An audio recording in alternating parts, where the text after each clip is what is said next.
I'm constantly reintroduced to my emotional eating self. I mean, emotional eating was the start of my life, and it's been with me forever, and it's been a long time me trying to break up with it, and really try to look at food more as purposeful and delicious and enjoyable, but less about a source of comfort and coping for hard times. So my parents got divorced when I was really young, and I think with every change in my family, food was my comfort, stability, mainstay. The earliest time I could remember thinking about my weight and having to be spoken about my weight was probably already as young as 6 or 7 years old. Weight was a huge hindrance to my lifestyle. I couldn't do regular activities, and I avoided any activity that I thought would lead to shaming or making me feel uncomfortable. Food was all I ever thought about. Food and hating my body. That was what I would think about all the time. And that was my mindset. I was really stuck in it. When I was 8 years old, my pediatrician, my doctor, and my parents sent me to weight loss camp. I was the youngest one in camp. 8 years old at sleepaway camp, 9 weeks, long time. I would come back to school every September, a new person. Tan, my mom would always get me brand new clothes. We would celebrate my new size, and I'd be really excited about it, but I didn't take anything I learned with me, especially with my mindset of still using food as such a coping mechanism for my constantly changing and unbalanced childhood. It was never gonna sustain. So every year I'd go to camp and I'd lose about 30 pounds. That was like my average every summer. I'd lose 25 to 30 pounds in 9 weeks because every school year I'd gain 50 pounds. I relied on fat camp every summer to lose 30 so I can catch up with my pace because I was terrified if I didn't go to camp one summer. I relied on that pattern, and that pattern became like safety and security for me and almost permission. Like every summer, yeah, I can lose 30 pounds, so I could eat whatever I wanted in the school year. So after I did the yo-yoing for a couple of years, I was in 8th grade.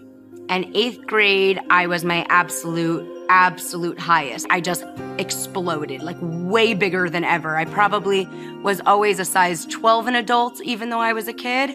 And then all of a sudden I was a size 20. That school year, I probably gained 60 pounds rather than 50 or 40 like the past. My parents both showed up to school and they said, we need to talk.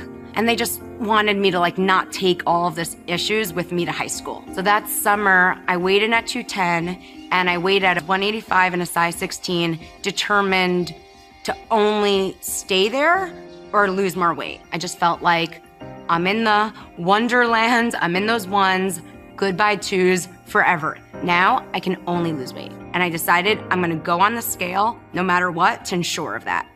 And that's when I started using the scale. And I think it's been just tremendous in making sure I keep my weight off, teaching me how to lose weight, but also crushing emotional eating for sure. One thing I realized that school year, freshman year of high school, was tried to look like what was working for me in camp. Obviously, I'm not gonna exercise 10 hours a day. That's ridiculous. I have to sit in class. But I was going up for a lot of vegetables. So veggies were always the perfect comfort food for me because you could eat a lot of them, they're delicious, and you can keep losing weight. And nothing else is like that.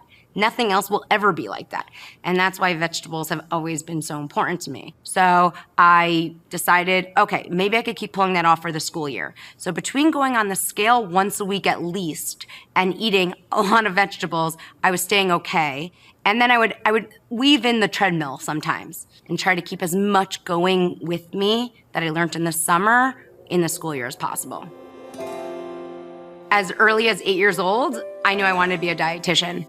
The dietitians I always experienced were kind with me, took small steps with me, were positive, smart, cute looking. I just always knew I wanted to be a dietitian just like they were.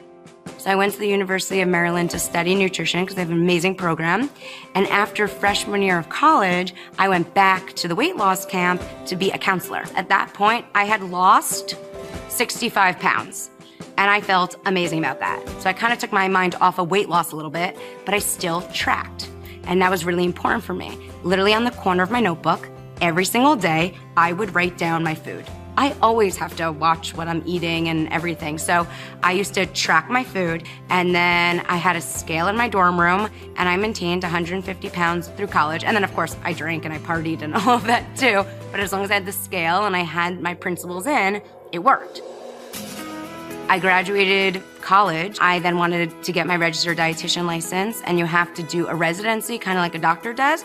And I partnered at City of Hope Hospital, which is top 15 cancer hospitals in the country. So I became a registered dietitian, I passed my boards, and then I got hired from UCLA right away. They gave me 70 to 100 UCLA employees enrolled in the program who want to lose weight, and I just created the curriculum for 12 weeks.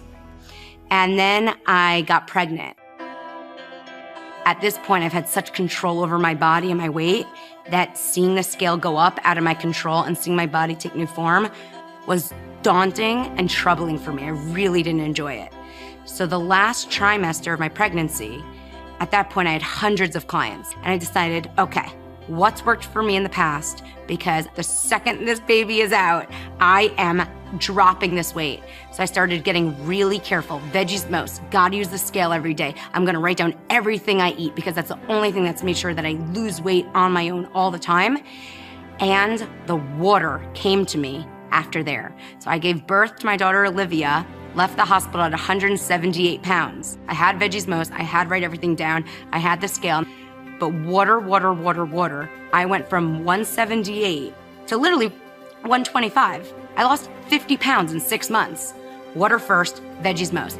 That's when I coined it, that's when I trademarked it, that's when it all came together. All my clients were like just melting off weight with the 2 bunnies. Just in my office, I came to it.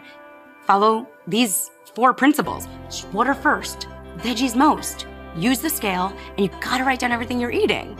This is the best program for someone who has a lot of weight to lose, because if you follow the basic principles, they make sense. Not just because they make sense for me and my weight loss and losing 100 pounds, not just for all my successful clients, both in private practice and at UCLA, but also backed by research. I'm in the National Weight Control Registry. It's the longest study out there for weight loss in America of people who lost weight and kept it off. All the principles are backed by that. So I'm just gonna show you every tip, strategy, tool that has worked for hundreds and hundreds of people to lose weight happily, keep it off forever, so you can do it too. So I was just in a client session and I was like, don't be frustrated, do everything I'm doing. It works so well every single time for everyone I'm working with. And then I guess I was like in a daze of new motherhood and like up all night breastfeeding and with my daughter. I was like, 2 bunnies. It looks like 2 bunnies, just bunnies. Oh look, they hop. You can hop into weight loss, just you gotta follow these things. 2B Mindset, coming May 2018. Contact your Team Beachbody coach.